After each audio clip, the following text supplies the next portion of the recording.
Hi, and welcome back to Not Backpacking. Today, our topic is how to use Booking.com's various filters to make sure you get the best deal on your accommodation for your next trip. Now, what I'm going to do is go straight ahead and select Paris over here as the city we want to visit. We're visiting from the 5th to the 9th of April, and it's for my family, so 2 adults and 1 child. Of course, you can adjust that here if you need to. You can also select more rooms if you need to, but I'm going to go ahead and click search on that.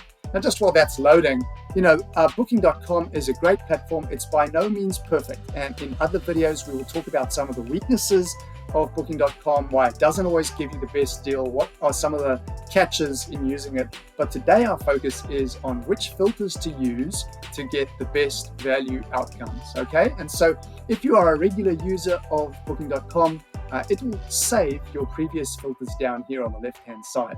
And I want to start with these 3 down the bottom over here.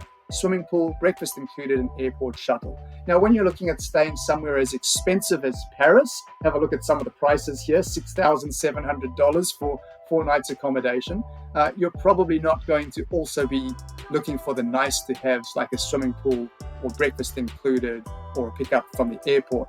So these are ones that I have saved here because I typically use those when I'm planning to visit a cheaper destination. But today we'll stick with the basics. So the first one I want to go ahead and apply is the very good filter over here. But before I do that, just one other point. If we have a look up the top here, it tells us we've got 3,500 available properties.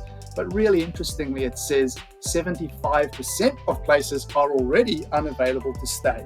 Now that seems to be Booking.com's way to try and force you into booking or pressurize you into booking. But I'll ignore that, and I suggest you ignore that. This number is going to rise even higher as we apply our filters, but don't worry about it.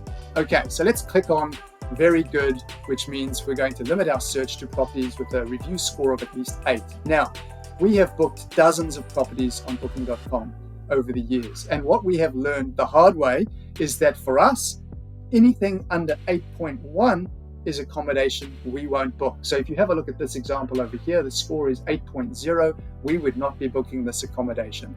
And how did we get to a number of 8.1? Well, really just by figuring it out as we went along.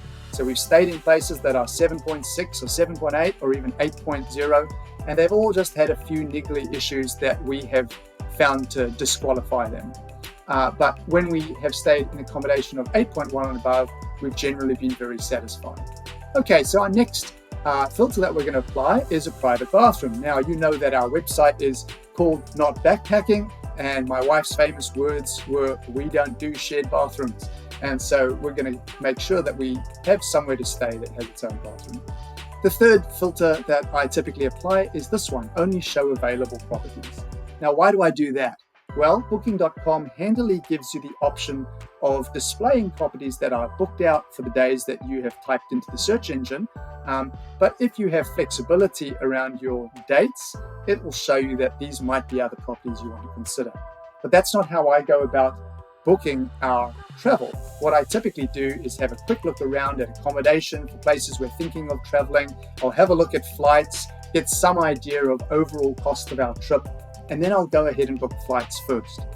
Then I backfill the itinerary by finding accommodation for each place that we plan to visit. So for me, it doesn't really work to show properties that aren't available on the dates I want because I always know the dates I want when I come to make the booking. It may vary for you depending on how you do your travel planning.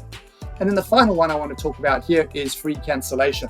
So this far out, I'm in July 2024, I'm looking at booking for April 2025, a full 9 months away. I'm going to want to have free cancellation. The world is an uncertain place. Your plans can change, pandemics can hit, and I don't want to be stuck in having to pay for a non-refundable room booking this far out. So I always select free cancellation at this point. And then what I do is a couple of months before we're due to travel, and once I've got my travel insurance sorted out, I'll come back in, I'll see if there's a better deal for a non-refundable booking, and I might switch to it at the time if I think the saving is sufficient to cover the risk. And I'll talk about that more in another video as well. So you can see we're now down to 1,300 properties and 91% of places are unavailable, but of course we haven't hit the big issue of price. So we'll take this slider all the way back to the lowest it'll go. And as you can see, that is still 400 New Zealand dollars. Now that's about 250 US dollars. And this is because Paris is such an expensive place to stay. It's one of the idiosyncrasies of Booking.com that I don't really like. It doesn't allow you to drag your slider even lower than that. So we're stuck with having to display properties up to 400 New Zealand dollars, 250 US dollars a night. And we're now down to only 76 properties, and it says 99% of places to stay are unavailable. Well, we don't really care about that statistic because these are the 76 properties that we care about. Okay, so now it comes to the matter of sorting and the way that Booking.com sorts your results. Its default setting when you're booking for families that include children is to say top picks for families. But I don't really like them deciding for me what the top pick for me is, so I usually use one of two other sorting methods. The first of those is best reviewed and lowest price. And I think this one's quite handy, especially if you're choosing to stay in a cheaper destination and you've managed to drag the price slider over here all the way down to maybe 100 US dollars or below, and there's still a lot of properties coming up. Then I like to have Booking.com show me properties that are well rated but may not be the cheapest within that price range, because I'm happy with the price that any of them might be. But in an expensive place like Paris or Barcelona, where you're looking at much higher prices per night, and where I'm not willing to pay up to 400 New Zealand dollars a night, I'll just go straight ahead and click on lowest price. And so that will bring up our properties over here, and you can see it starts with this property. It's an 8.5. It has 163 reviews. So that's quite an attractive property to look at. It is already really expensive at over 1,100 New Zealand dollars. That's over 700 US dollars. So you're looking at 175 US dollars a night. That's a lot of money for 3 people. But as you scroll through some of the other options here, you will see that in many destinations, and Paris is a good example of this, many of the bookings or the listings on Booking.com are really just some person who has an apartment that they're renting out. It's really like Airbnb in many ways. And so that's one more thing to be aware of. When I see a booking like this or an accommodation like this, even though their reviews are pretty good at 8.5, they've only had 10 reviews.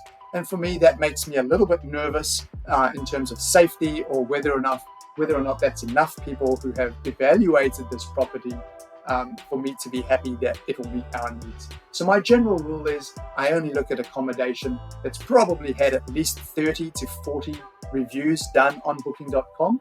Of course, these ones up here have had a lot more. So in this property, for example, we can click straight through from here, and we'll see whether this property is suitable for us. You can see it is an apartment, but it has had a lot of reviews. You can click through to see whether it's going to be suitable. It does look quite beautiful, but as I say, the price is not cheap at about 180 US dollars a night, but it looks like it could do the job quite well. You've got separate sleeping areas, so that could be quite good. But in a future video, I will actually talk about what we did end up booking for our upcoming trip to Paris, precisely because Booking.com's prices are so high and because they don't actually cover all your accommodation options. But that'll be on the next video, so we'll speak about that later. Please do check out our other videos for more planning and budgeting advice. If you found this video helpful, please click like and subscribe, and I will speak to you again soon.